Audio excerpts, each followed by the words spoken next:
принагідно. Дуже багато знайомих облич, що приємно, і приємно, що багато і незнайомих облич ми будемо знайомитися в процесі цієї публічної дискусії.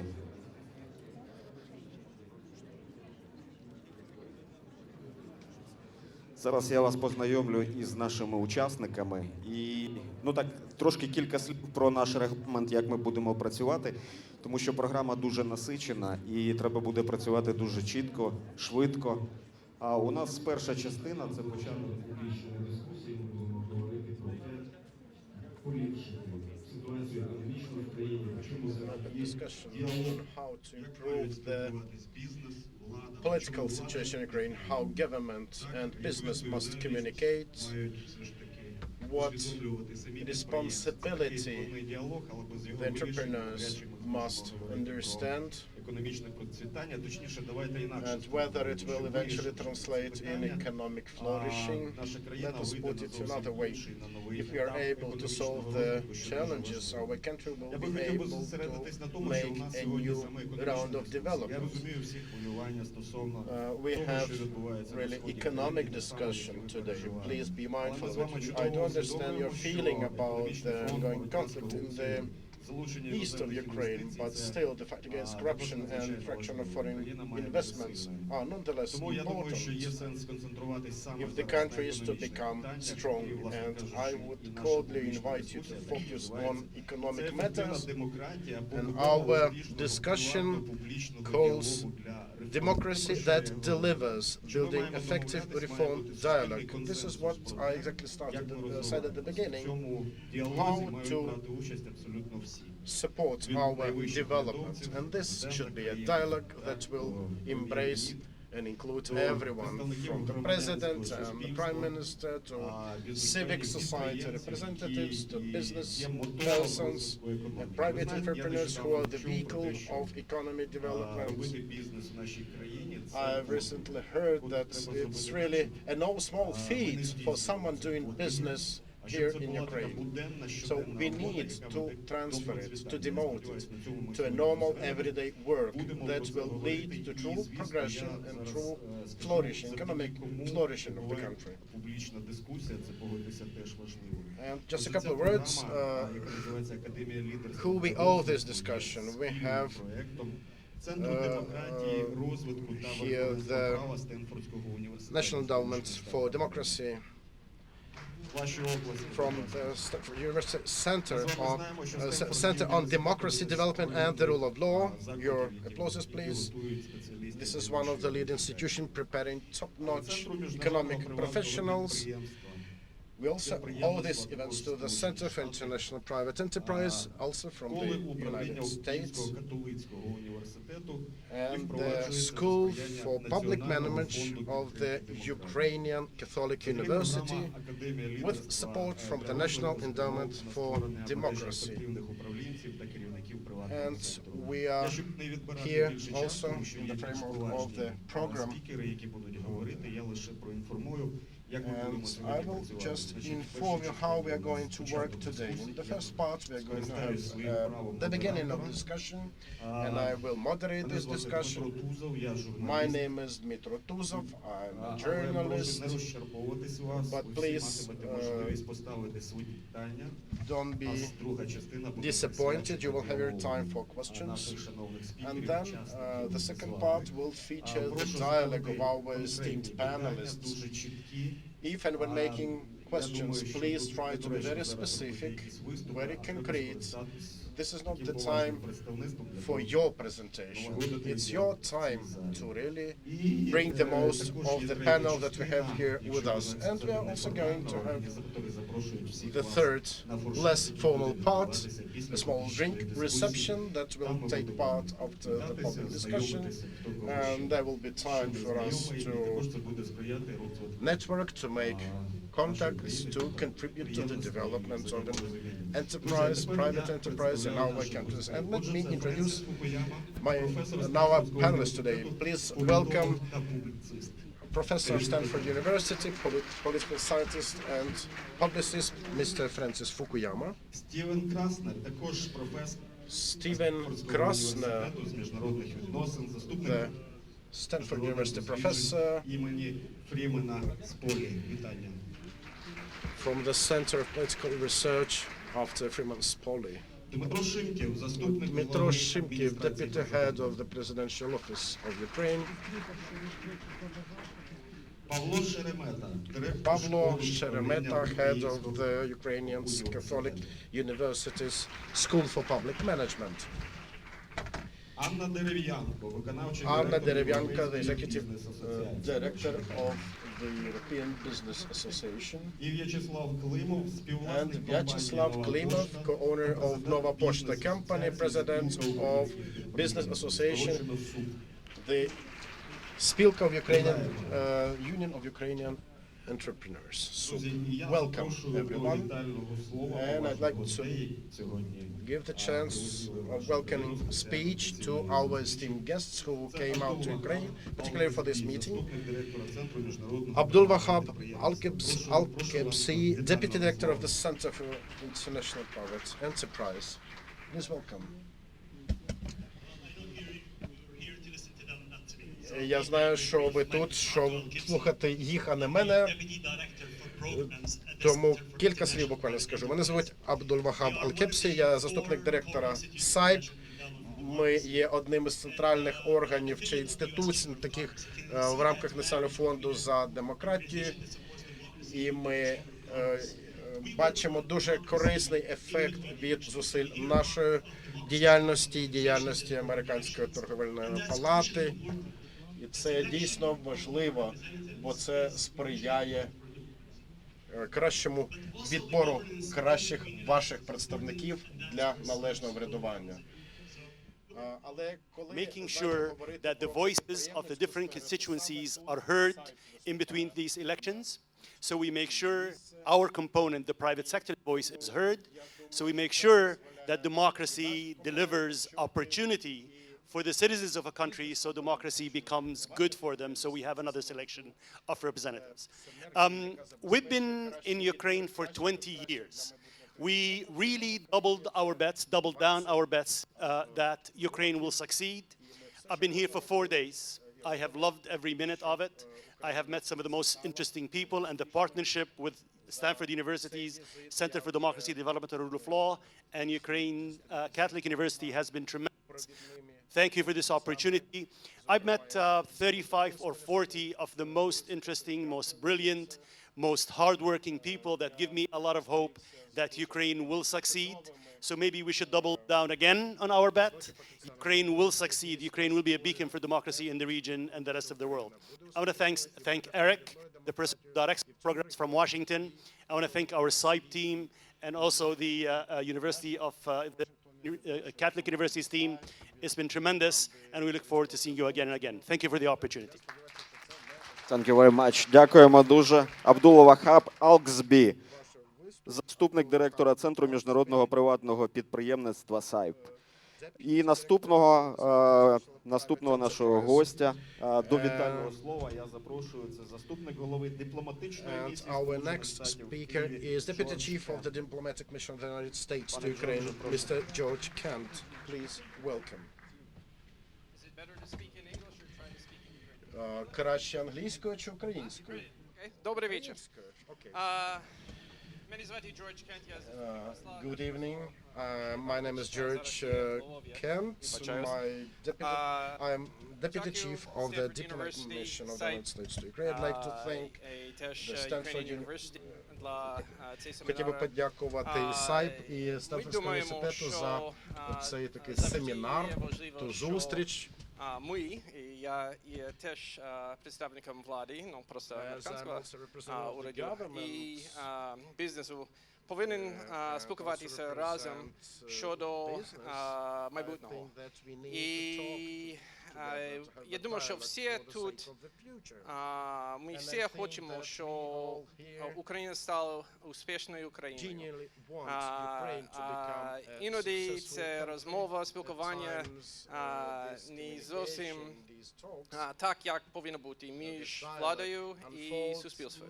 І для нас суспільство – це не тільки університети, професори, не тільки неурядові організації, теж є є бізнес, тому що все-таки вони платять податки і створюють місце праці і теж розвиття економіки.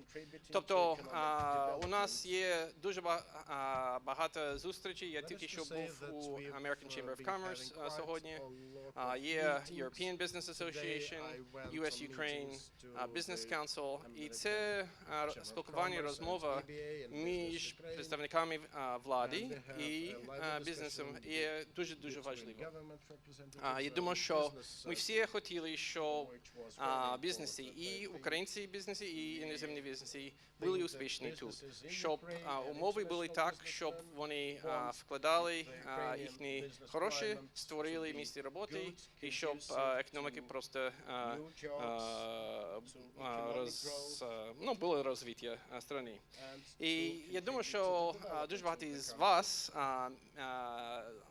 досить часто мені сказали, що це дуже важливо, щоб і реформатори у суспільстві, і у владі, і теж іноземці всі працювали разом, тому що все-таки є така боротьба між старою і новою Україною. І я думаю, що я бачу, що є дуже багато обличчя тут від нової України, і я знаю, що ми всі хочемо створити таку країну. І нехай, щоб сьогодні, і не тільки сьогодні, ми не говорили про потік, корови, смотрящі і криша, але прозорість, верховенство права і підзвітність. Дякую вам. Дякуємо дуже, пане Кен. У вас чудова українська мова. Це ми починаємо нашу. Дякую. Ми починаємо нашу публічну дискусію. Починаємо з пана Френсіса Фукуями. Так, і я хотів би, щоб пан Френсіс розповів свої відчуття, як він оцінює ті зміни, які відбуваються в Україні зараз.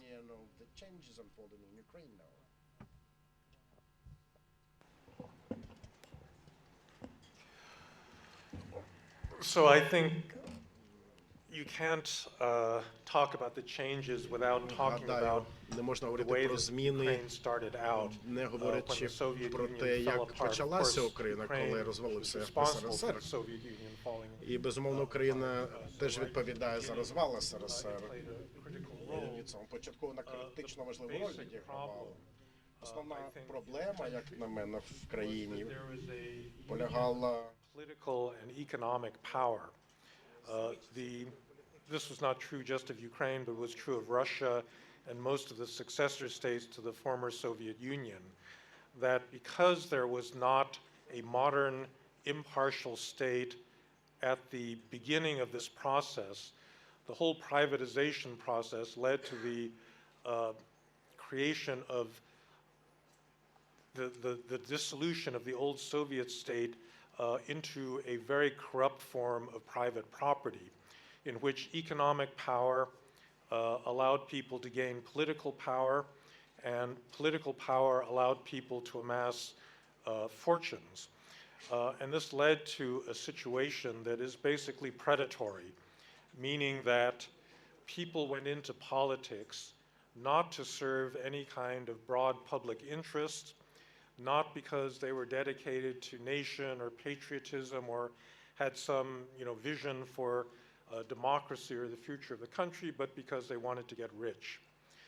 This is the system, unfortunately, that exists not just, or existed not just here, but in very many countries around the world. It is the fundamental reason why you don't have economic growth, because the people that should be generating wealth are really not interested in generating wealth for the entire society. They're basically interested in themselves and their families and the enrichment of themselves and their families.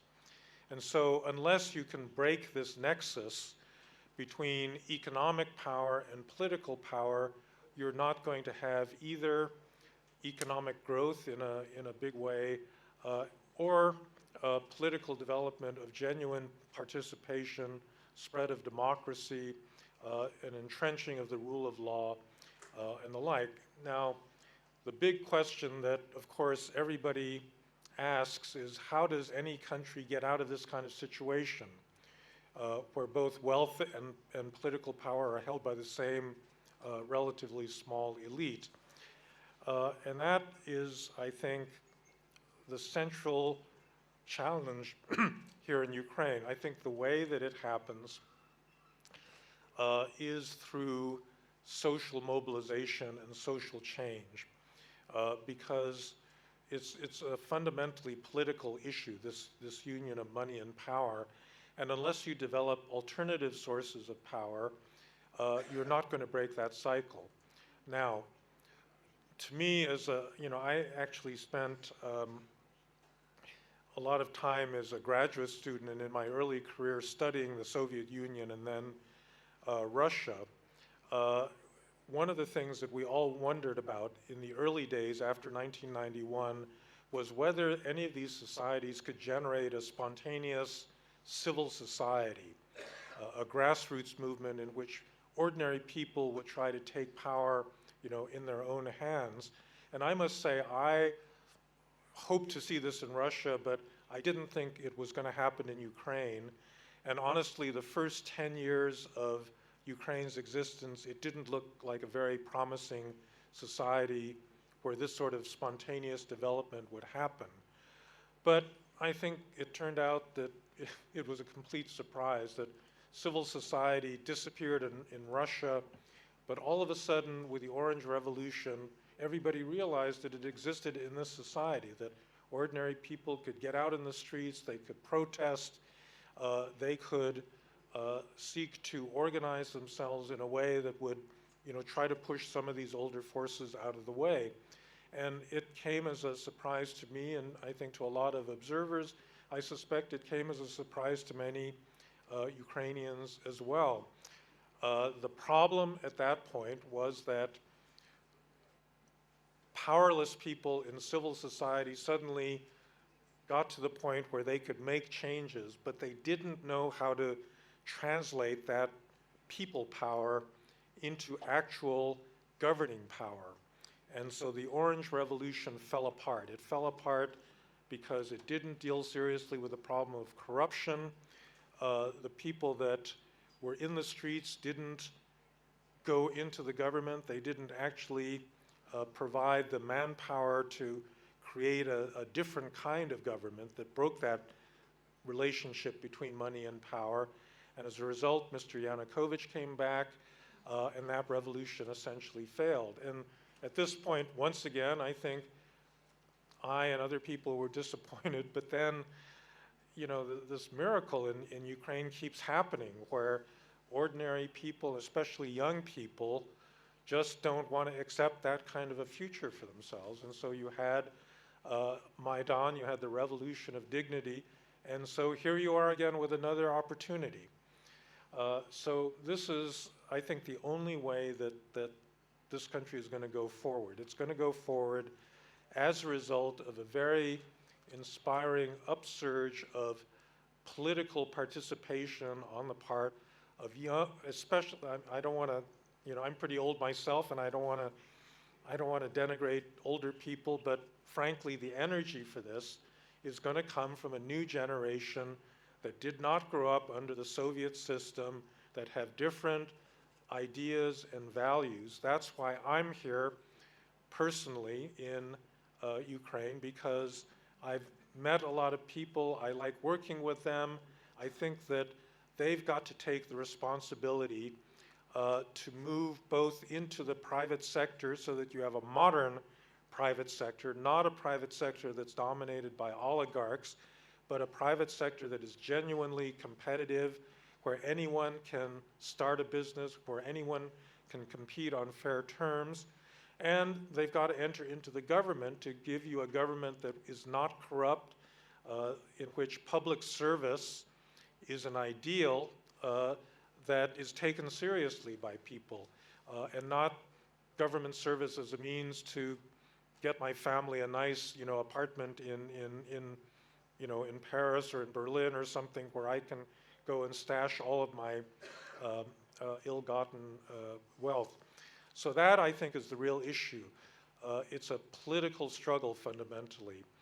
And that generation, I think, in Ukraine has to master not just the art of getting out in the streets and protesting, but the art of making the transition into the private sector and into the political system in order to be able to control their own destinies. And I must say, in the time that I've spent in this country, I've been extraordinarily, just like Abdu said, extraordinarily impressed with all of the people I've met. And I have actually a lot of optimism for what this country is and what it can accomplish, despite, you know, the obstacles that it's met up till now. So, thank you. Дякую дуже. Друзі, хочу підключити до нашої публічної дискусії Стівена Краснера, професора з міжнародних To our discussion, Mr. Steven Krasner, Deputy Director of the Institute of Strategic Research by Mr. Spoli. Mr. Steven, friends, just provided a brief outline of the recent history of Ukraine up to Maidan period. What are the key challenges in your mind that Ukraine is facing now, and how Ukraine could best use and learn from its aggregated, accumulated experience to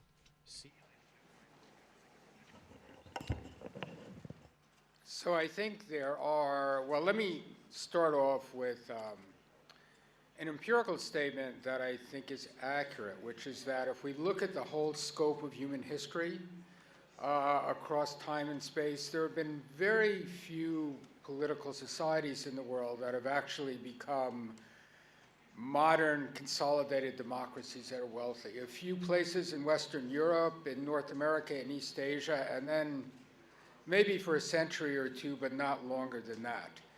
So in that sense, the situation in Ukraine is not an aberration. It's actually much more typical of the situation that most human beings have lived in the 100,000 years that human beings have wandered around the earth. I think there are several factors, though, that augur well for Ukraine. First, as Frank said, the population, and maybe especially the younger population, is extremely impressive, very well educated and well connected.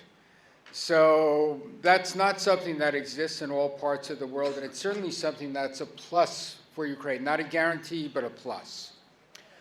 A second factor is the potential pressure that the private sector can put on the public sector. One path, not the only path, but one path that countries have experienced is having a robust private sector that's able to pressure the state to provide better services. That actually was the history of the situation in the United States. In the 19th century, the American political system was both limited and extremely corrupt. And the transformation of the American political system, which took place at the end of the 19th century, after the Civil War and into the 20th century, was a history that was actually driven by a private sector that demanded that the public sector provide better, more effective services. Now, as Frank said, I mean, that requires some separation between the public sector and the private sector. So the quality of the younger population is one advantage. The possibility of the private sector putting pressure on the state is a second factor.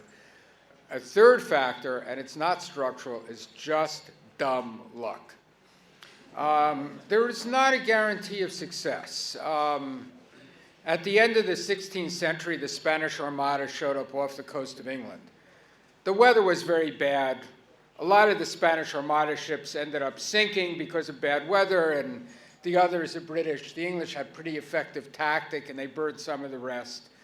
But I will tell you, if the Spanish Armada had landed successfully in England in 1588, we wouldn't be sitting here in this very nice hotel right now.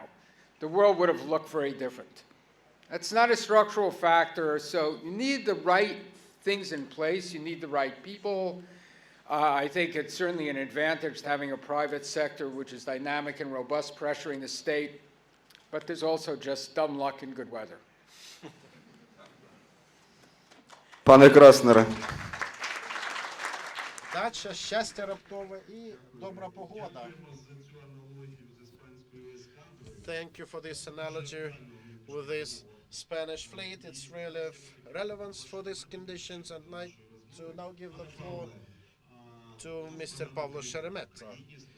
You know, Pavlo, we have lots of people criticizing whatever is happening in Ukraine. It's a sign of democracy for sure. So there are some problems connected with it.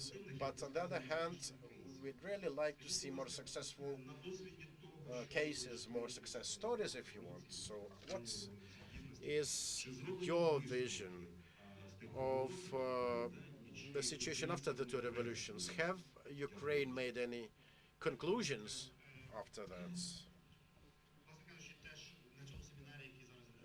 Actually, the seminar that we're having now involving professors Mr. Fukuyama and Krasner, we are free to discuss our losses and our victories, and we have to look into situation cases like the Prozoro system I already mentioned and the public broadcasting.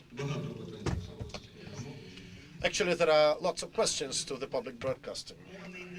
Well, it's not about our successes and triumphant successes, but we would rather speak of some material progresses, and I think you should agree to it. And if you look at one level down, say at the municipal level of Lviv, lots of questions, but also lots of successes too. And we have living cases, living examples and exercises, real case situations. And we have participants here from Georgia, from Poland, from other countries. And I can tell you that together with our professorship, we try to analyze the situation to come to conclusions, to see what was important for the successes we've seen and what lessons we can learn for the future. And exactly what Mr. Fukuyama and Mr. Krasner have mentioned, let us not wait for political will to emerge. And generally, it's a big question what the political will is. I see Mr. Vinnytsky here in the back rows and the back benches. This is the guy who says about such things that you can touch this. You really can touch this. And we need to speak of things that can be touched, that can be felt, and that have support from the public. So I think that successes are being built through effective and efficient coalitions in any country, Ukraine as well. By speaking of coalitions, do you mean political coalitions, or this is rather public phenomenon? Who has to negotiate with whom? Well, the more success we have, the greater, or we want, the greater and wider coalition we will need. It should be political and public actors, public figures, white public, the widest possible political coalition. Do you see any successful attempts of negotiations between the government and the public? Have you seen any positive examples? Come on, you live in the same country as me. And surely after 2014 we've become much more active, and we've had, each one has had his own conclusions, and we definitely need to be more proactive on that. Okay, then I will put some questions with your permissions because they're of importance for our country. May I invite Mr. Dmytro Shimkin, Deputy Head of Presidential Office, and maybe Dmytro will say something to the tune what Pavlo said, but still, you, Dmitry, is one of the new faces in the government, and as we speak a lot about the fight against corruption, and we have lots of questions regarding why Ukraine is still lingering in its effort to progress economically.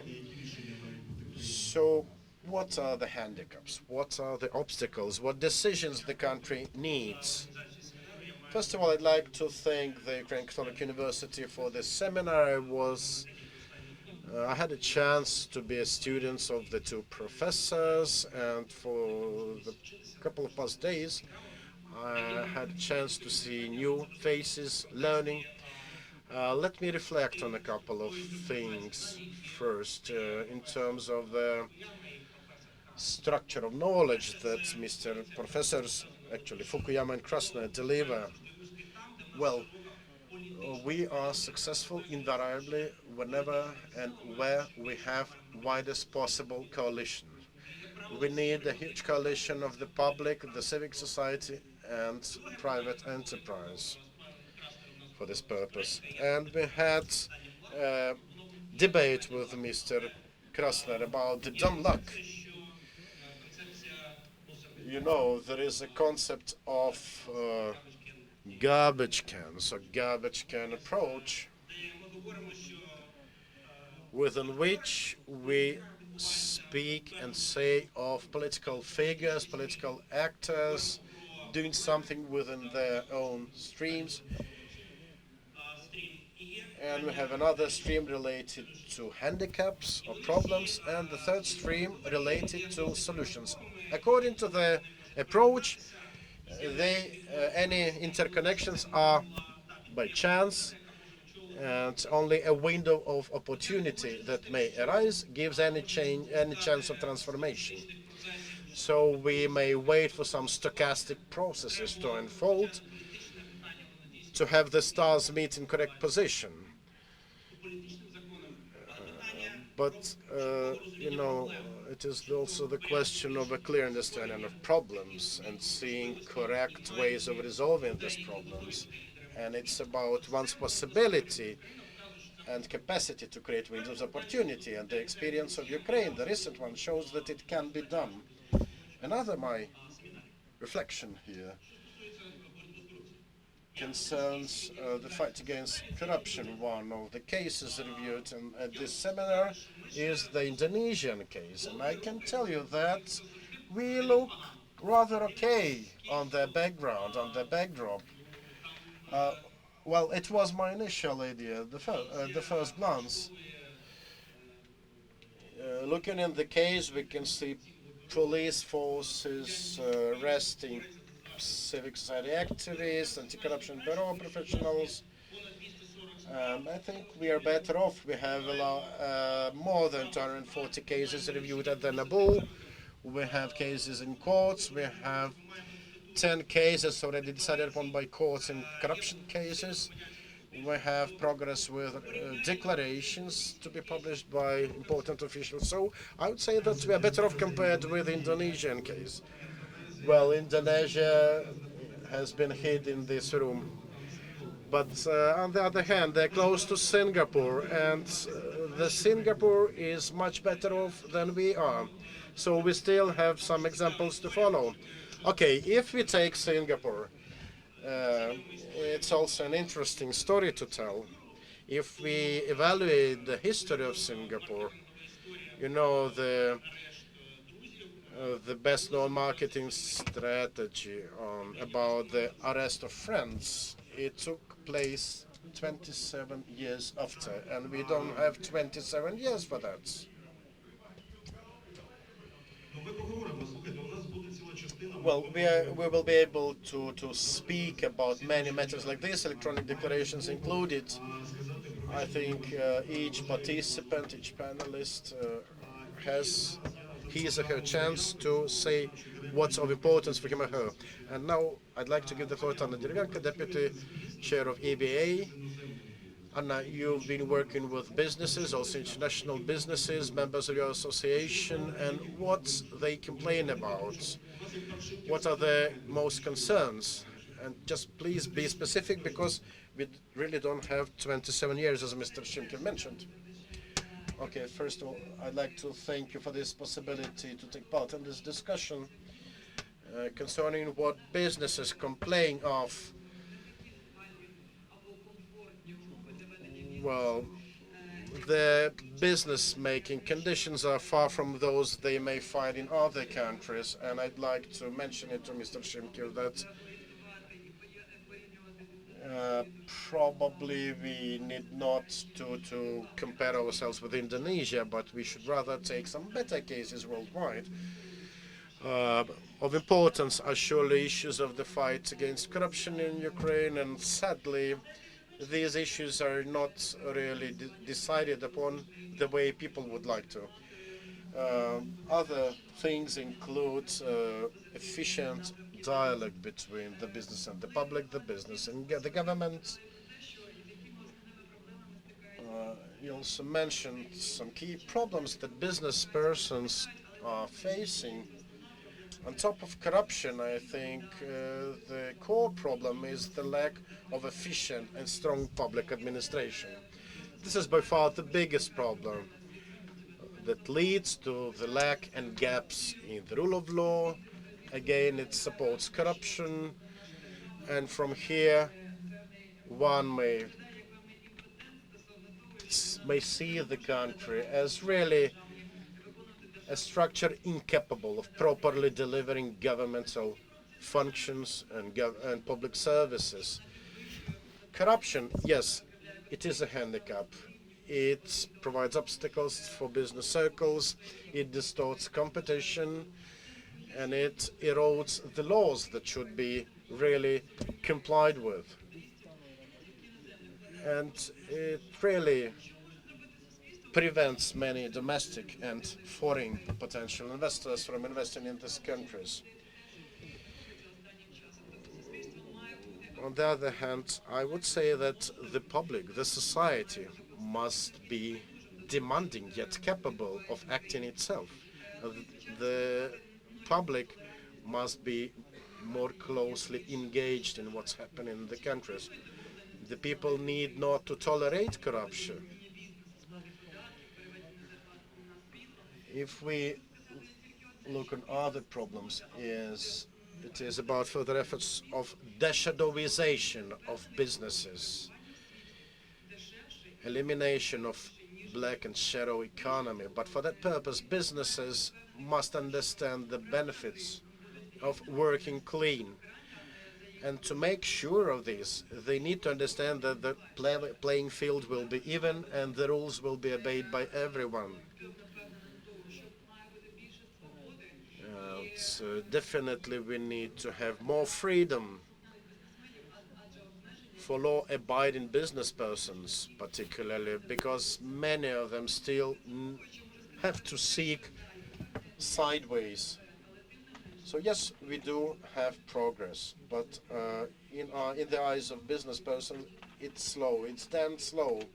And if we move with that pace, you cannot expect us joining the club of top 10 or even top 30 best countries for investors anytime soon. Well, I do hope that we will try to somehow spur this move. And I'd like to give the floor to Mr. Vyacheslav Klimov, co-founder of Nova Pochta company and head of the Association of Ukrainian Entrepreneurs, and I myself being a member of this union. I do remember the phrase very popular with us that doing business every day in Ukraine is a no small feat. So, Vyacheslav, your view, your take of the situation with corruption and what can be done on top of criticizing the government and others. Do business persons understand their part, their responsibility in these illegal, corrupt schemes? Thank you. You know, when we launched a survey in the scope of our association, we also had among our the question on corruption and its impact on Ukrainian business. And strange as it may seem, Ukrainian entrepreneurs did not give the first place to corruption in the list of problems they think as most arduous and most urgent. You know, we speak a lot about corruption. We routinely put questions like these also to business persons, but you know that corruption has become a screen, a smoke screen behind which business persons traditionally hide their demand for reforms, also in the area of private enterprise in Ukraine. I would not say that corruption is the worst evil for Ukrainian business at this moment in time. I do think that the most burning problem is the one of the Ukrainian government, the Ukrainian power makers, power holders, lacking a clear-cut focus, vision of their relations with business and business development.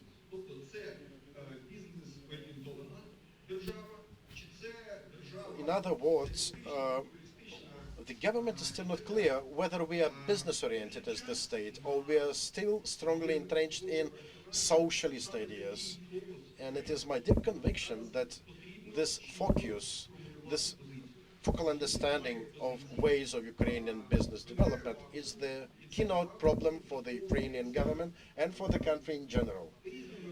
And we see an empty space, a vacuum in this regard.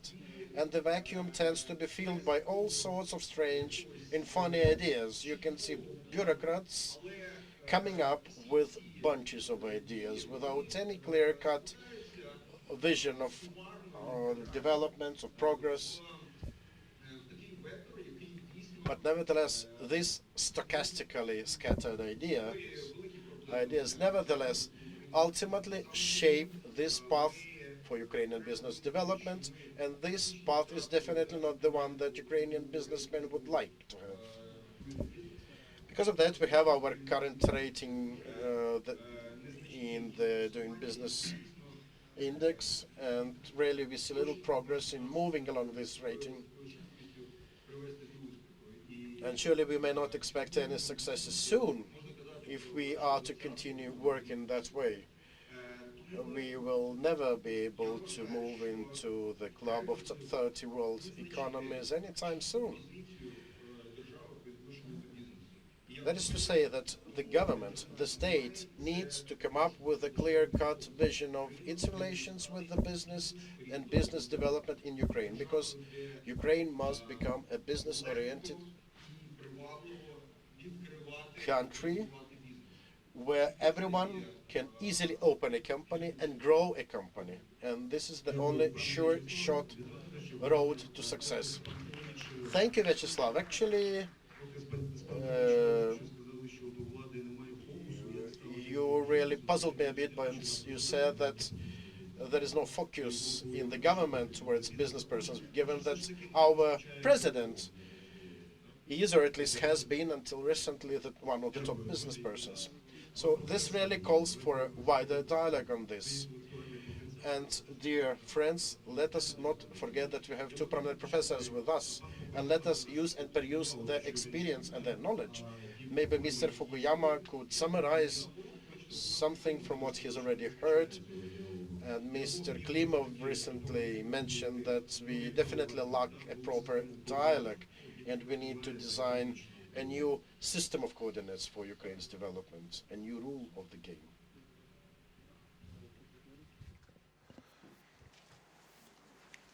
So I think that one of the big problems in any country is the lack of understanding and hostility that exists between the public sector and the private sector. This is in some ways understandable given the different nature of these sectors. But I suspect that it's particularly difficult in Ukraine since there wasn't much of a 20th century history of a vigorous private market. And so I think the desire on the part of the public sector to control many things that it really doesn't need to control is a legacy. It's a mentality that you need to get beyond. In our seminar, we had a series of interesting discussions about public-private partnerships and about the general challenges of privatization, which I think is frequently misunderstood.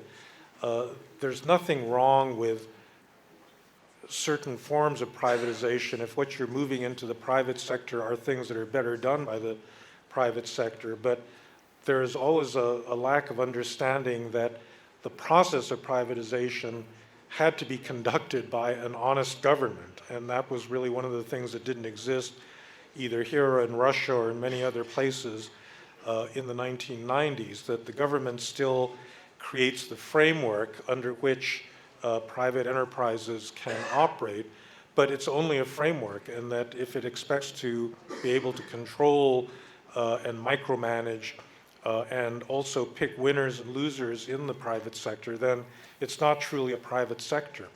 And so there has to be this mutual recognition that there are important spheres of activity for both of the sectors, but that they also have to offer a kind of deference to the other in that appropriate sphere. Just one final thing about the rule of law. A comment that was made by one of our participants is that it's very hard to do a public-private partnership, especially a very complex one, in Ukraine, because you can't take a rule of law and contract enforcement for granted. And that's a tremendous obstacle, I think, to development, because that's the procedure by which the private sector is brought into a lot of big infrastructure projects. That's really what's been the big driver in a country like China of its national development. And so you need something equivalent to that, by which people making investments can have security that they will know that they'll get their money out if they make that kind of a risk.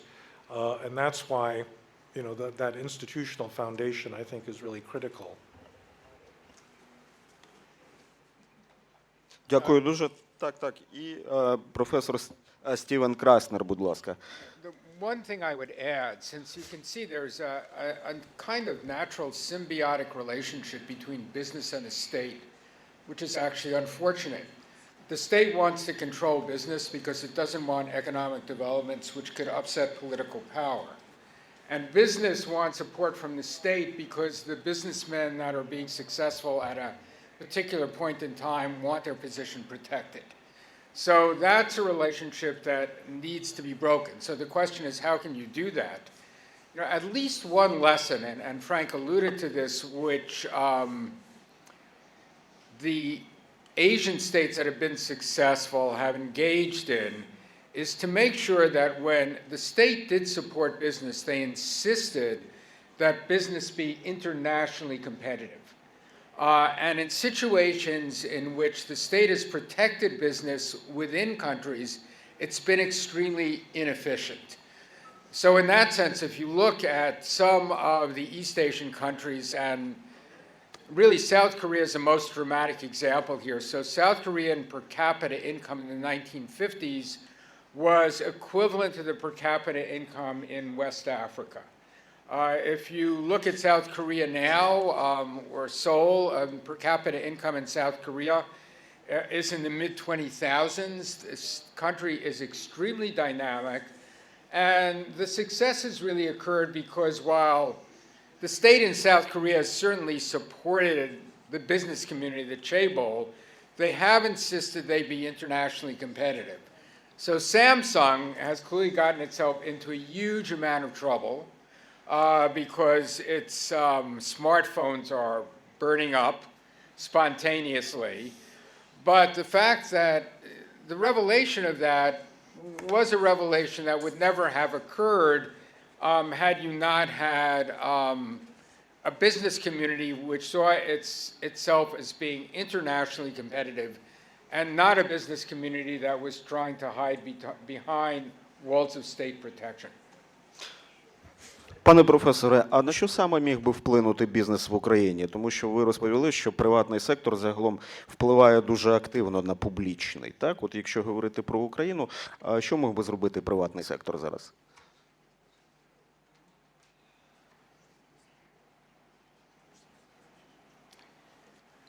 I'm sorry, the translator didn't translate your question. About influence private sector government. What's the question? What's business can do today to What? Can business do something currently in Ukraine to improve?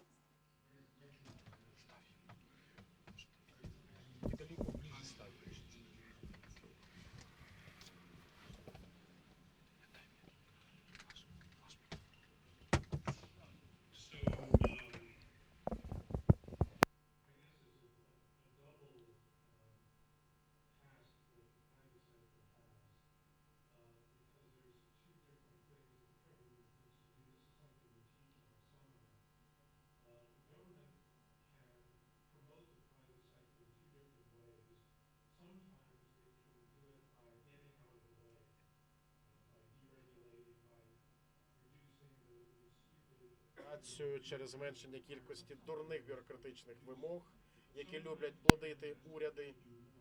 Але інколи уряд може зробити більше. Не в мінус, а в плюс, запроваджуючи верховенство права, покращуючи бізнес-середовище, бізнес-клімат, лобіювання бізнес-спільнота потребує в двох царинах, двох площинах. В одному треба менше державного втручання, в іншому більше державного втручання. І саме це має стати головною програмою дій бізнесу, який хоче покращити стосунки з урядом. І саме у цьому, до речі, дуже великі можливості має CIPE, Міжнародний центр приватного підприємництва. Якщо є дуже міцна торговельно-промислова палата, інші промислові фахові асоціації, тоді простіше і ефективніше говорити з урядом, тоді простіше і ефективніше можна розробляти таку спільну структуру взаємодії. Dear friends, I have my last question to the rest of participants, to all of the participants actually. Share your Час ефективних економічних реформ. recent time of economic reform. Has anything changed? Has anything changed in Ukraine?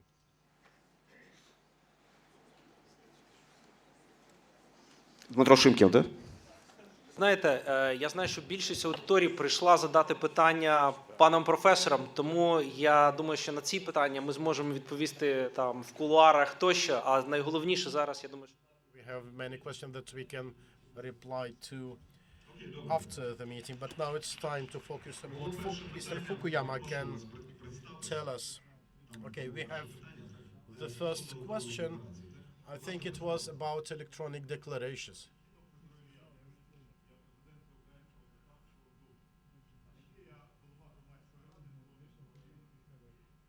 Мене дуже турбує питання відношення пана Фукуями до є-декларування. I'd like to know the opinion of Mr. Fukuyama regarding electronic declarations to be submitted by top officials.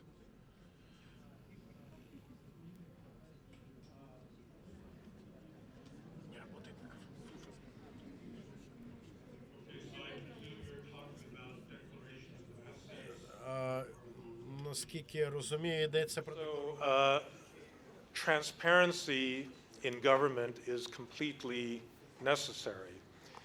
One of the things that's very upsetting to many Americans about Donald Trump is that he's not willing to release his tax returns because we suspect that they contain a lot of secrets that he's trying to hide. So in principle, I am completely in favor of these kinds of declarations on the part of important government officials.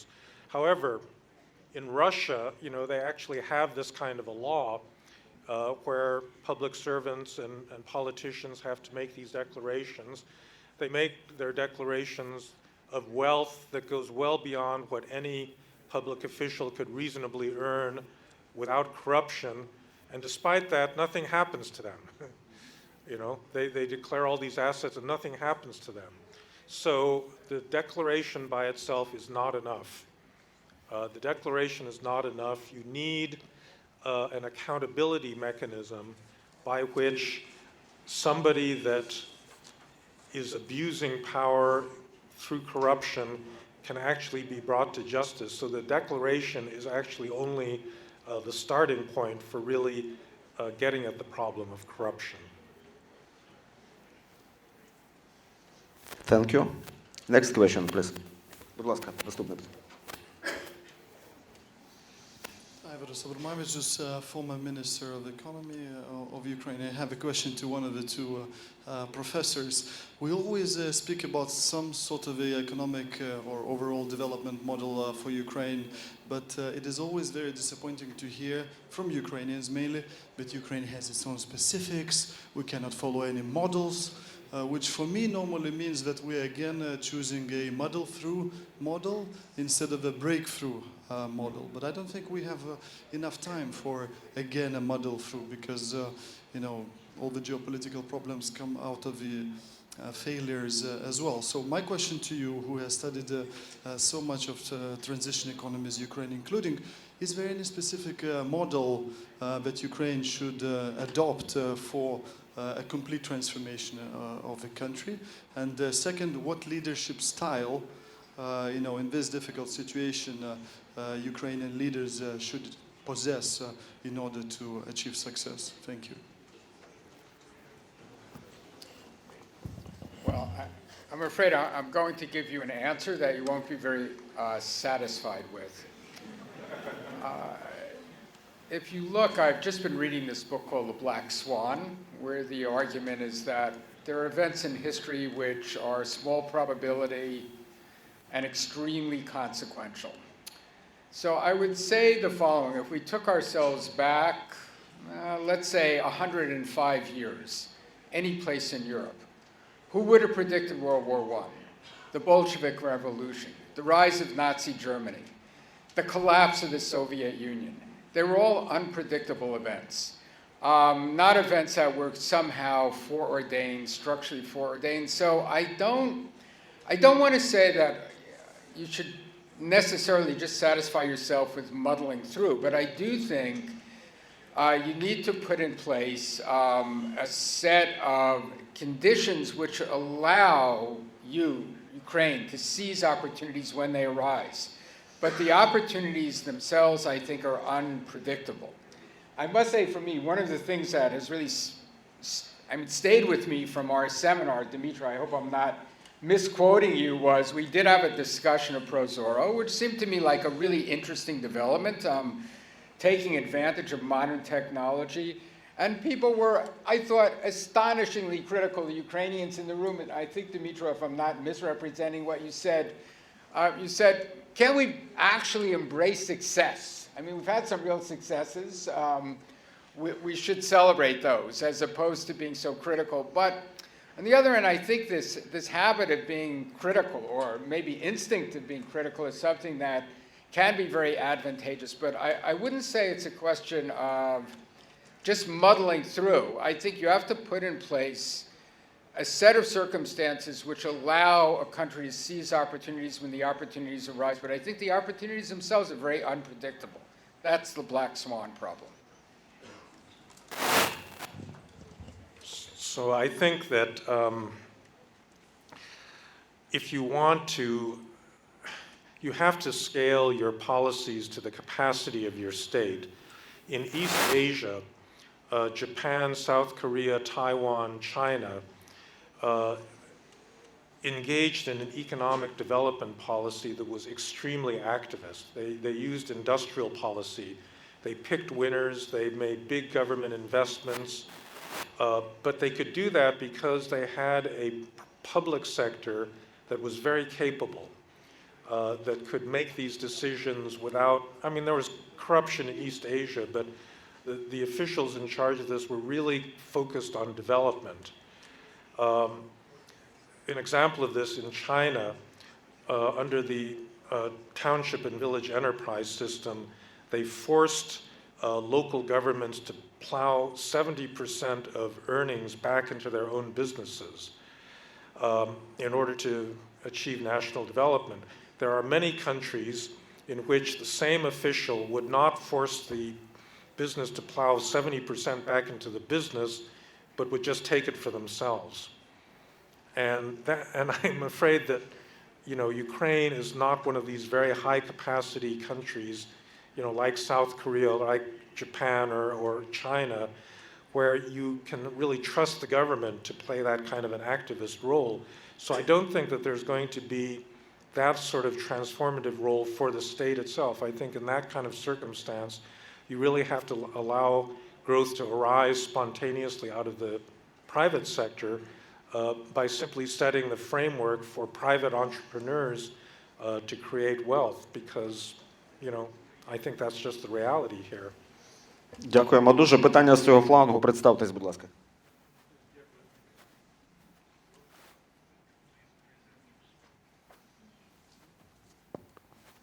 Володимир Дубровський, political economist and civil activist. Громадянський активіст і політеконом. You just delivered about the role of the state and overall the paper you published in 2010 about 4 different paths of sequences of development that you drafted with Brian Levi. And Ukraine is a brilliant illustration of this fourth way when the civil society is a driver. But the problem of our revolution is in of dignity, we have winners that are post-industrial. So they hate hierarchies. They hate normal political structures. They hate power, actually. And this is why they are not easy to go to the power, take the power, and transform the country, as you said in your speech. What would you suggest? Are there any way for them to unite and really make a difference? Thank you. So that's a really good question. And you're right. In civil society, for people who have not exercised power traditionally, they're very suspicious of power, and they're right to be suspicious of power. And they're not, what they want to do is constrain power and make it impossible to have other people tyrannize over them. But the fact of the matter is that democracy is about the democratic exercise of power, so they have to make that transition, which is why I have been trying to persuade all of my friends that come out of civil society to make that transition into government, into politics. Because if you simply leave politics up to all these old nomenclatura, people left over from a previous generation, you're never going to have an effective government. And so that's just a mental change that I think is really, really necessary to accomplish. Is it possible? Of course it's possible. I mean, it's hard, but of course it's possible. Дякую дуже. Так, питання було в центрі. Будь ласка, представтесь. Good evening. First, thanks a lot for coming to Ukraine. My name is Vladislav Rashkovan. I'm ex-deputy governor of the central bank. My question to Professor Fukuyama, if you ask myself how better to describe the situation in Ukraine, I think it would be, the best words could be the Thomas Gobb's war, everyone on everyone. And at the same time you say that in order to succeed and to achieve the success in Ukraine, you need to build the coalitions. So my question is, how practically would you advise to build the coalitions in the situation of the war, everyone versus everyone?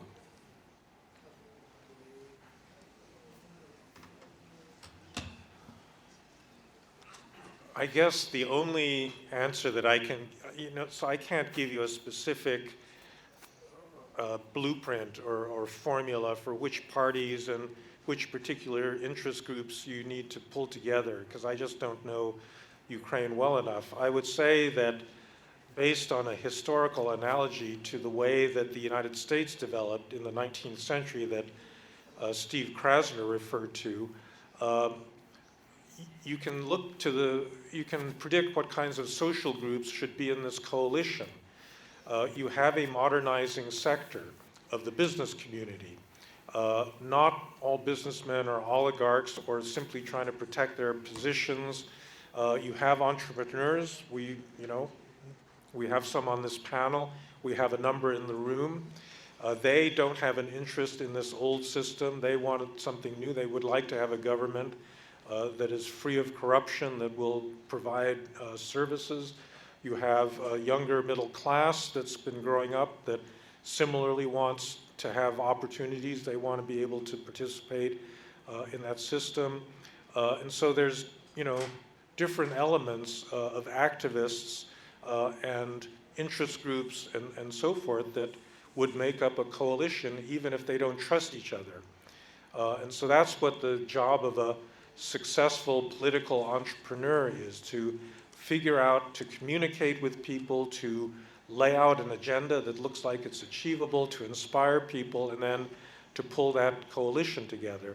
That's the way politics has always worked. I don't know that the war of all against all in Ukraine is worse than the internal conflicts in many other countries where somebody has succeeded in building these kinds of coalitions. It just takes the right leadership and the right and a certain amount of luck.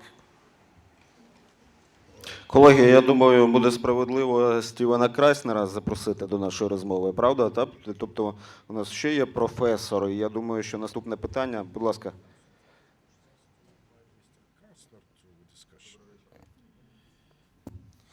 Good evening.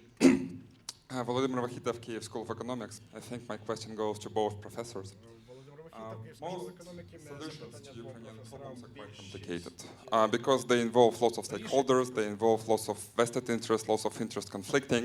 And at the same time, once we're talking democracy in Ukraine very much connected to populism. So most people would support very simple decision. And even the Revolution of Dignity wanted very simple goals, like we would like to abolish corruption, we would like to remove those people in power, replace them with somebody else. So the question is, from your historical perspective and from your perspective in different other countries, how is it possible to reconcile those very simple, very complicated solutions with the vox populi and with the populism? Because I'm afraid that if we are talking about true democracy, it will be difficult to get through with those complicated solutions through kind of simplistic methods of voting. Thank you.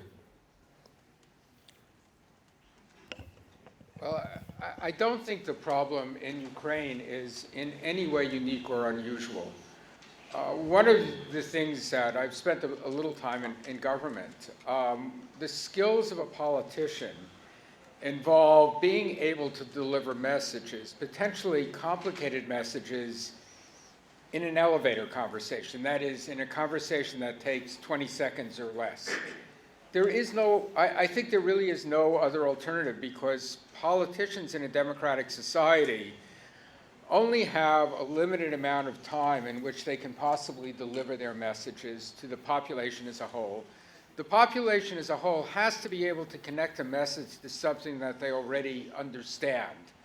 And that's something that's simply inescapable in a democracy, and it doesn't matter how advanced the democracy is. So in that sense, I do not think that the point that you're making, which is that you may require complicated solutions, and how can you get that in a democracy?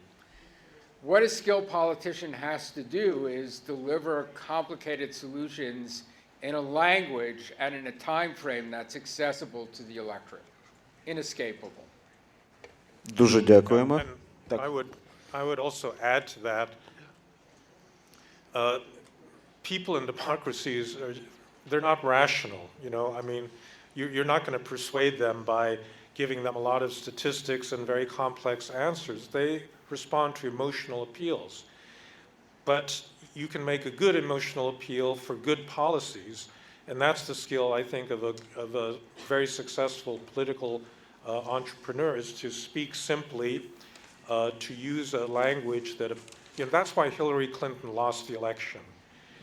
She said almost nothing that came out of her mouth, actually appealed to people's hearts. It all, was very intellectual, and frankly, that's why she's not president of the United States today. Дуже дякую. Питання було на правому фланзі, будь ласка. Yes, good evening. My name is Lyubomir Ostapiev. I represent private sector. It appears from last elections in Britain and United States that the democracy model might have some problems not only in Ukraine. So my question to you, I'd like you to comment on this popular thought on the internet that the root of the problem is this all voting right, that everybody can vote, you know, and there are some suggestions that it could be educational test to limit voters, or the voting could be limited only to taxpayers. So what is your opinion on these suggestions?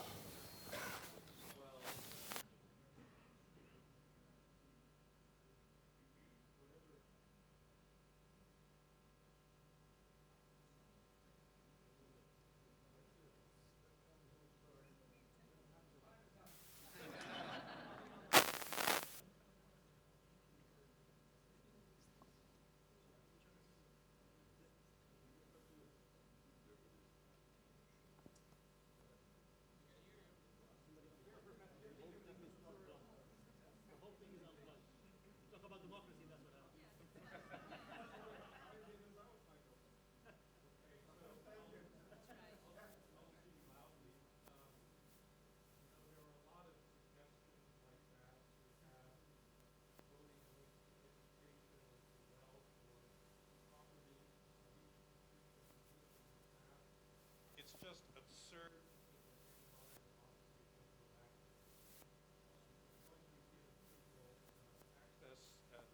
And really so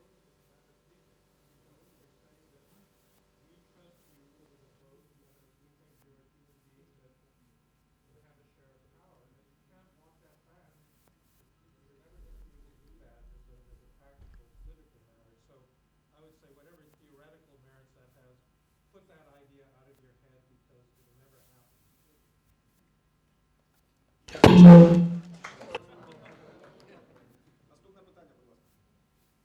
Дякую, Володимир Бондаренко, журналіст-політолог. Дозвольте запитання від молоді, бо вона щось соромиться. 1-2. У нас багато молодих виїжджають вчитися в інші країни, на превеликий жаль, і там дешевше зараз. Go abroad to live and study because it's cheaper for them to make their careers and lives there than in Ukraine. And I also know that some modern businesses like Nova Poshta try to attract young people, to keep young people working and progressing in Ukraine. Mr. Fukuyama, other panelists, what do you think what the government needs to do for the Ukrainian younger people?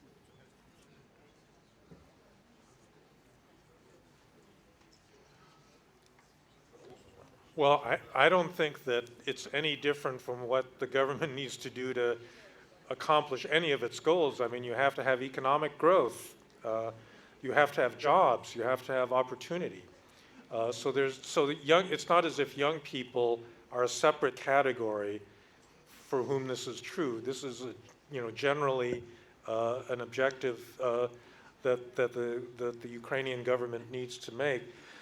One issue, however, that I think a lot of us need to think about, there's a lot of anti-immigrant hostility in these new populist parties all over Europe. It's forcing a rethinking of this general attitude towards labor mobility that a lot of us kind of assume that it's a good thing. And I'm not sure that it's a good thing in all cases. Certainly it provokes a backlash in a country like Britain, where we learned the other night that 800,000 Poles have moved to Britain just in the last 2 years. And so from the standpoint of British citizens, when they see their country filling up with that many people that quickly, you can kind of understand why they're upset. But the other question is that good for Poland? Is it good for Poland that 800,000 very ambitious people don't live in Poland anymore? And I'm not sure that that's the greatest thing either. So, it's possible that we need to think this whole rethink this whole model that labor mobility is actually going to benefit both the sending and the receiving countries. Can I, if I can add something to that. So, I mean, a possible model is that you try and trap people within a country, which is certainly something the Soviet Union tried to do. I think historically it's been much more advantageous to allow young people to leave the country, even recognizing that many of them will not come back. So when the Chinese first kind of opened up access to the rest of the world, they knew that many, many Chinese would not return to China. Nevertheless, on balance, that was very advantageous policy for China. I do think, though, this point that Professor Fukuyama has just made is one that's, really a deep issue, and certainly an issue that Americans are worried about. So if you look at the American economy, it's been very open to goods, relatively open to people. Something like a third of the startups in Silicon Valley have been companies that were founded by Asians or people of Asian descent. And I have to say, when you look around at the Americans, either sitting in the first row or sitting in front of you, our great-grandfathers didn't live any place near each other, nowhere near each other. And this has been a huge advantage for the United States. On the other hand, for 40 years, the bottom half of the American population has not experienced any increase in their per capita income. The real life expectancy of poorly educated whites in the US, that is whites with high school education or less, is actually declining for both men and women. These are very alarming figures. So certainly I think one of the challenges for democracies in the contemporary environment, I mean, both Britain, parts of Europe, certainly I would say the United States, but other parts of North America as well, is making sure, being attentive to the fact that the benefits of openness are more widely spread within the population than they have up to now. And it pains me to say this because, like my colleague, I'm pretty worried about American democracy. There were something like 20 people that started off in the American presidential campaign. And I must say, there wasn't, the ones we ended up with were pretty bad. But the other 18, there wasn't a single one of them that looked like they had a program which actually would address this problem, which is that if you want to have a really dynamic and open economy in a contemporary world, you have to find a way to make the benefits of openness more widely available to the population. Дякую дуже. Питання от на цьому напрямку. Друзі, зараз такий порядок. Питання звідси звучить, потім з центру, так, ви підняли руку, і потім я вас бачу. Так, прошу, представтесь. I represent your foundation. I would like to ask a particular question to Professor Krasner as a professor of international relations. You mentioned this concept or theory of black swan, unexpected events which affect, in most cases, negatively countries. In contrast, probably, my opinion that we have a flocks of these black swans flying over Ukraine. In contrast, I would probably invent a theory of white swans. This is a rising opportunity which country can use. And my question to you as a professor of international relations, are there any of these opportunities for Ukraine now in the international arena we can use and we efficiently can develop? Thank you. So it's definitely true for political scientists, of course, saying that you believe in black swans. I mean, it would be the end of your career. Now, since I'm at the end of my career, I can say that, but if I were earlier in my career, I would certainly want to find structural factors. One thing that's, and I've spent now 4 days in Ukraine, so I don't want to pretend to be any kind of expert. So I'm not sure what I'm saying is accurate. But one kind of standard theory about development and state strengthening that you find in the literature is external threat. I mean, that's a story that's typically been used to explain why Prussia actually, and then Germany, developed a very strong and competent state in the middle of Europe. Of course, Poland didn't do so great. I have actually been somewhat surprised, so I will pose this as a question because I may be getting this wrong.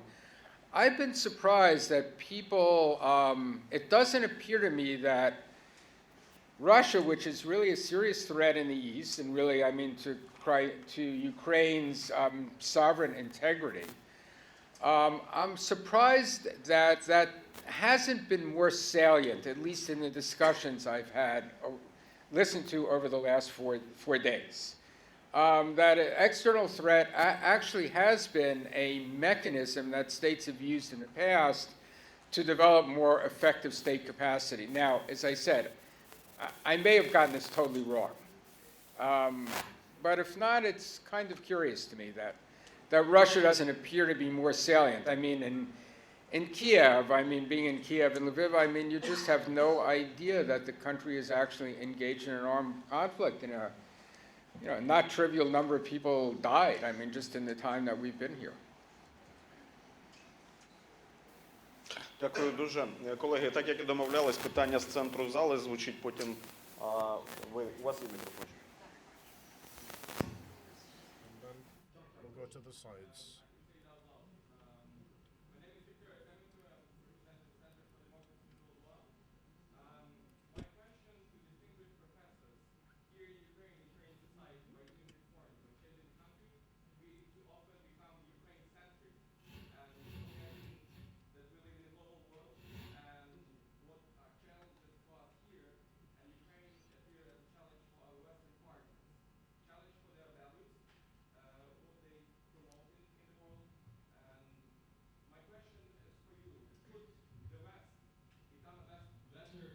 Could the West become a better West by helping Ukraine? Кінець запитання вдалося розчути. Чи може Захід стати кращим партнером, кращим заходом для Well, if I've understood the question properly, I guess the answer I would give is yes, of course. I mean, I think that the United States and other Western democracies, in a sense, need to project their own values and institutions to the rest of the world because that is good for them. It's good to live in a world of other democracies. Democracies tend not to fight each other. They tend to trade with each other economically. They tend to exchange ideas and other beneficial things with one another. So I have always believed that the U.S. had a very strong self-interest in promoting democratic institutions in other countries, and to the extent that Ukraine is pioneering a new path towards a more genuine kind of democracy, it's absolutely important for the United States to support that, and it will be a better country if that project is successful.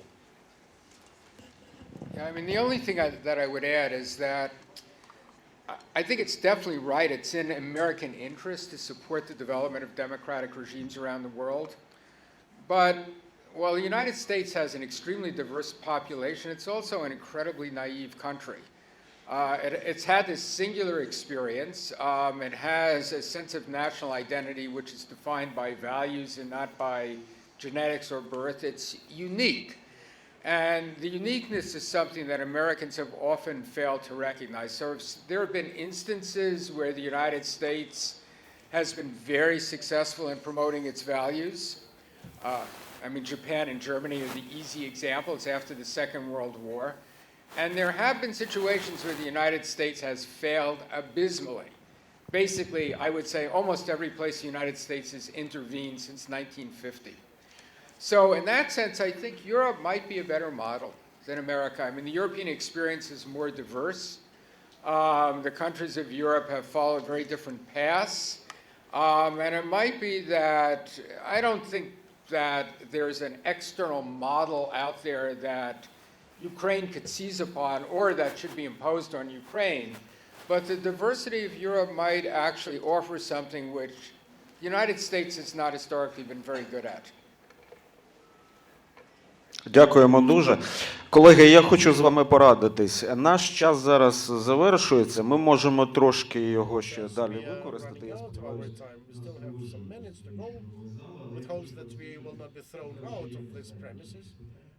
But I'd like to see that we have enough questions to.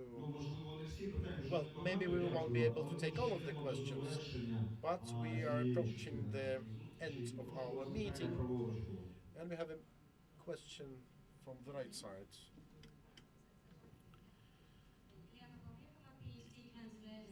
Елена. I have a question to two distinguished professors. In the current situation of uncertainty as to the future of global leadership and shift of the balance of powers, how do you see the role of China in the coming 5 to 10 years? And which approach would you suggest for Ukraine to choose in its relationship with three major economies? Thank you.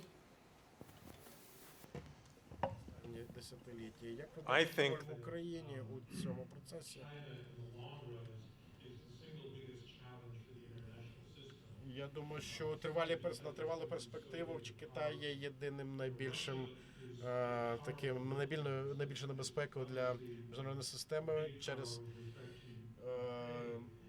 свою велику потугу. Росія є серйозною силою для України з точки зору України.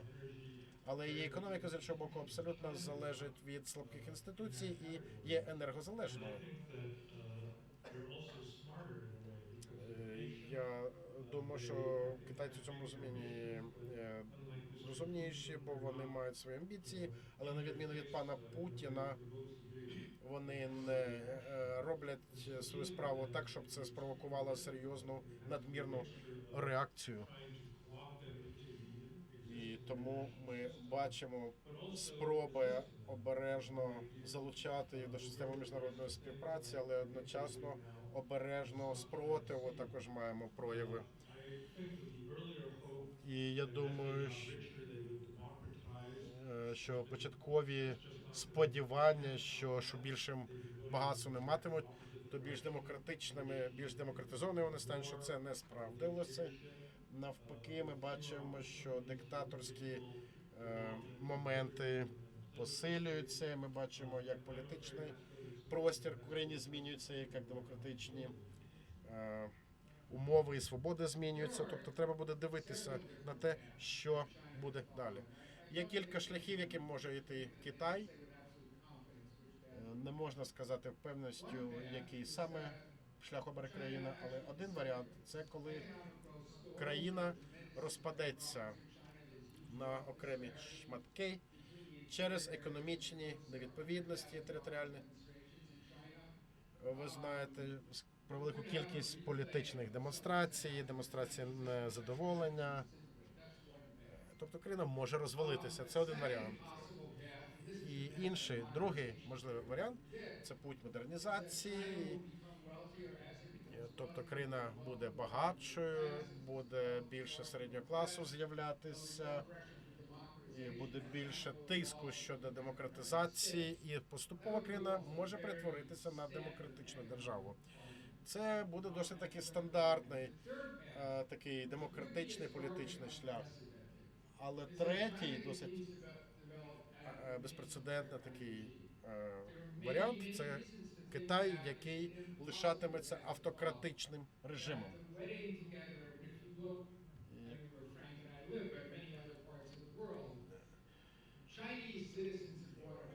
Незважаючи на те, де ми там з Френком живемо, я хочу вам сказати, що китайських громадян дедалі більше з'являються в інших країнах. У Пало-Альто десь до 20% житла, який, здається, займають китайці. Не тому, що вони хочуть, щоб їх діти у Стенфорді вчилися, а тому, що вони дедалі більше переживають за цілісність своїх накопичень.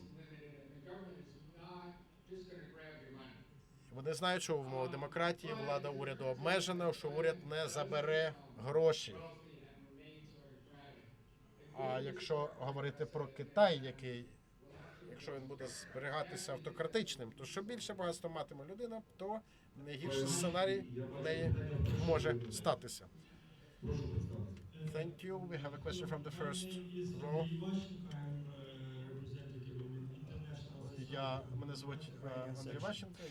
My question to both professors, don't you think that the consequence of corruption in Ukraine is weak middle class and a lack of free citizens, owners, which can protect their interests? So, in your opinion, what steps should the government of Ukraine take to protect, develop, and support middle class?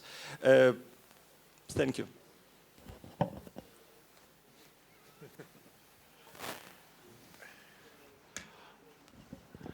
So I think you're putting the question the wrong way. If the government of Ukraine is the problem because it's corrupt and it's self-dealing, then they're not going to be the answer. You know, they're the problem. They're not going to be the answer. So there's nothing the government can do to make the thing better, which means that the pressure for change is going to have to come from outside. You know, it's going to have to come from people, entrepreneurs, from middle-class activists, from civil society, from all of these groups that do not want the current system. And they have to figure out how to organize politically and run political parties, candidates, or be out in the streets putting pressure on the government.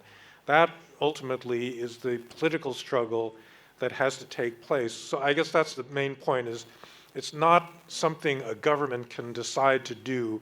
It's a political struggle for the future of the country between social groups that have a very different vision of where the country ought to go. Дякуємо. І я бачив питання в центрі, я бачив руку, так? Так, будь ласка. Можна без мікрофону, чудово чути.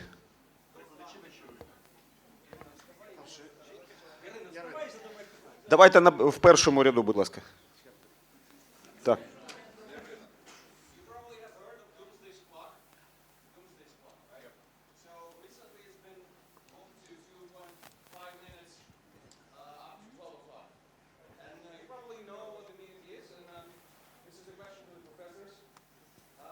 Yes, thank you. So, the doomsday clock. When would you predict that the doomsday clock is set to 12? Thank you.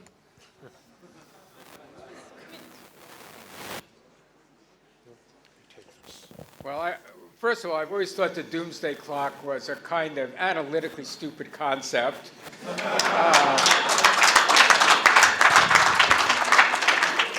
But I can certainly see why it's appealing to some people.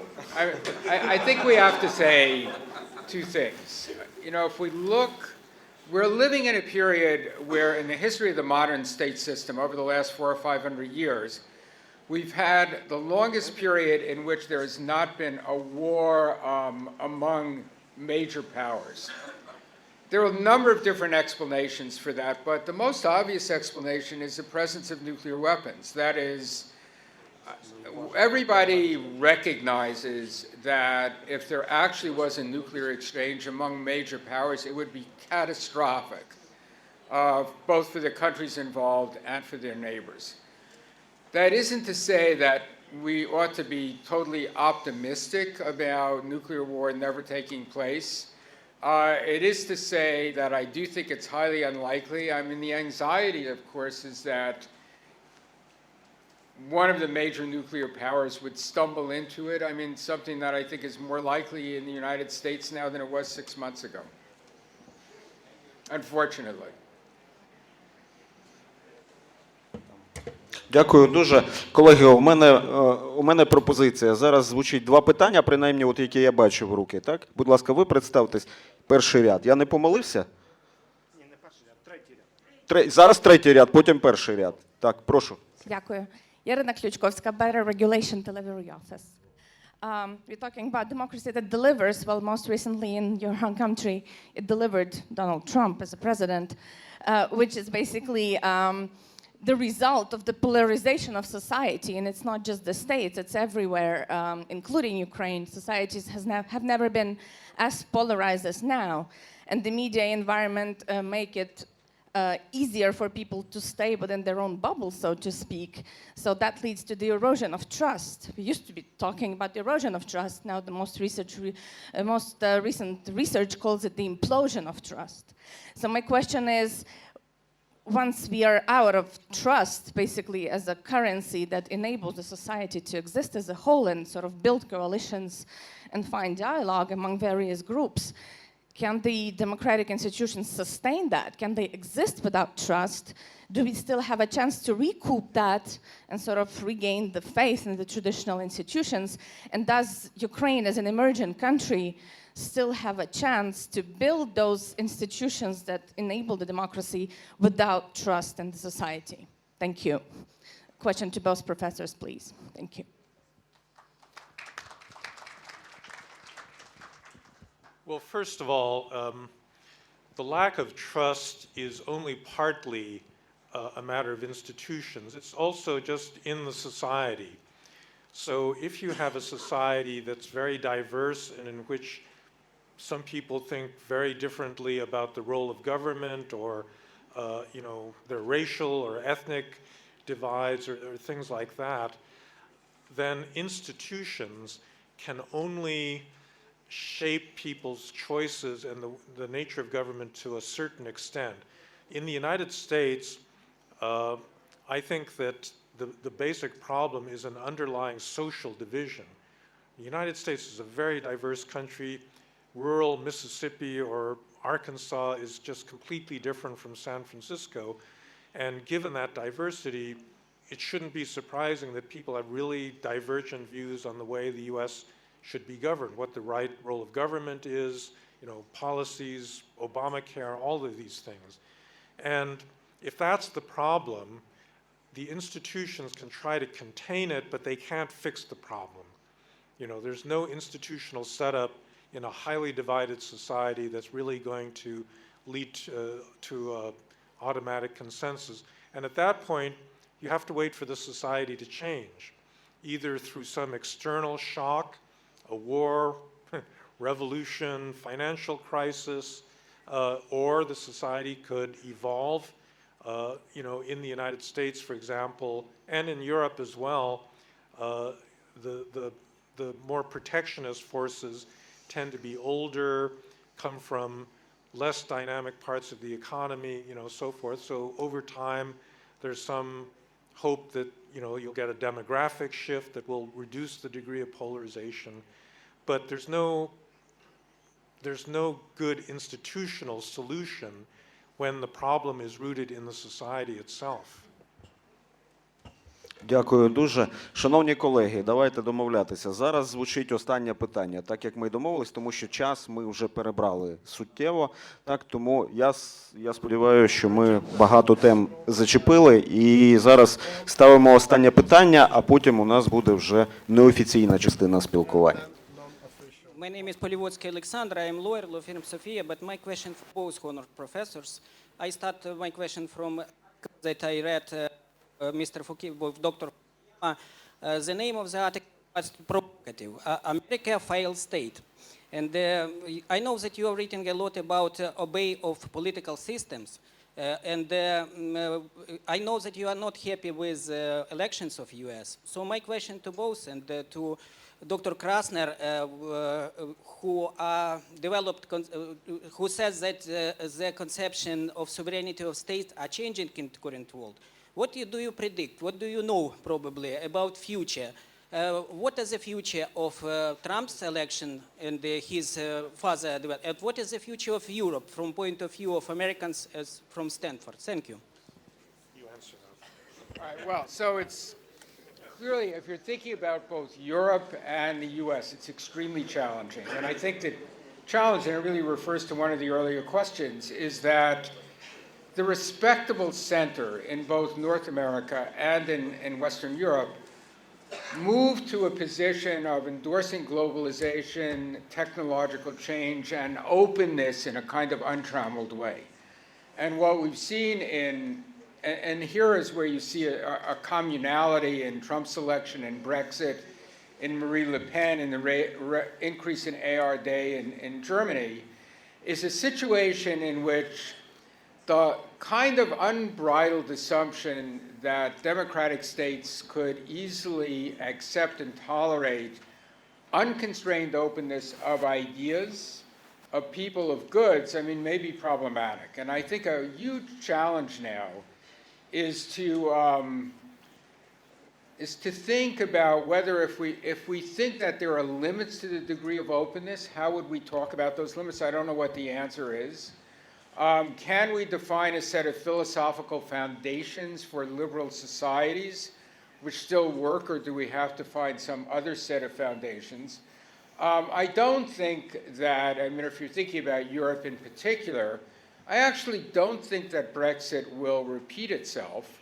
I think there's a tremendous incentive in Germany to maintain Europe for political, sociological, and ideological reasons, and not just for economic ones.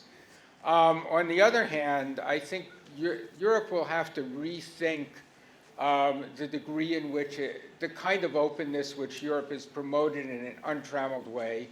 Just as I think, I mean, it may be that the US will also have to rethink the kind of unconstrained openness which both the left and the right in the past, at least in the United States, have endorsed. Друзі, я хочу подякувати всім нашим учасникам і дозволю собі останнє питання до шановних професорів. Та от кілька слів. Відповідь Фукуями, так?